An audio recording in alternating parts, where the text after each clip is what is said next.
Encore un changement d'heure. Aujourd'hui, je vais vous donner 7 conseils pour bien vivre ce changement d'heure.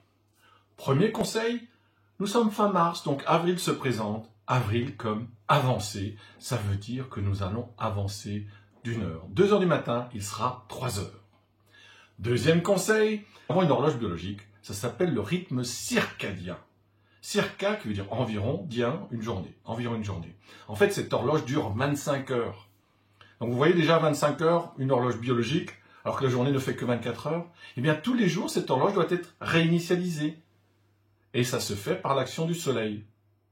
Donc si dimanche, la journée ne dure que 23 heures, par rapport aux 25 heures, effectivement, le décalage est plus important.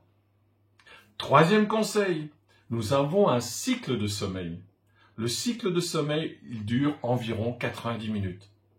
Donc, ce qui explique que toutes les nuits, quand vous vous réveillez, souvent c'est toutes les 90 minutes, à cause de ce cycle du sommeil. Alors, si le cycle du sommeil dure 90 minutes et vous décalez d'une heure votre réveil, peut-être que c'est pas très bon. Ce qui nous amène au quatrième point, qui est, quand on connaît ces cycles, c'est d'écouter son corps. C'est très important d'écouter son corps. Quand vous êtes fatigué, eh bien, vous allez vous coucher, vous reposer. Et quand vous êtes en forme, vous allez travailler.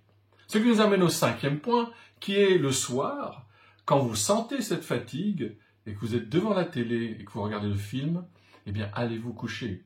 Problème, il y a un dilemme. Et oui, vous voulez voir la fin du film, alors que votre cœur vous dit, ce serait peut-être le moment d'aller, le meilleur moment pour aller se coucher. Sixième point, ce même corps, il nous dit aussi le matin quand c'est le meilleur moment pour se réveiller. Surtout le dimanche, quand on peut faire la grasse matinée. Eh bien, levez-vous dès que vous êtes réveillé. Ça sera mieux pour votre corps. Et puis, septième conseil, si la nuit est trop courte, ou si les nuits sont trop courtes, pour compenser, faites des mini-sommeils. Pas des siestes, des mini-sommeils. Juste 14 minutes. Dormez pendant 14 minutes, juste après le déjeuner, 13h, 14h. C'est le meilleur moment pour faire un mini-sommeil. Et vous allez voir, vous allez garder la pêche. C'est ce qui m'a permis de faire cette vidéo ce matin. J'ai la pêche. Allez, à bientôt!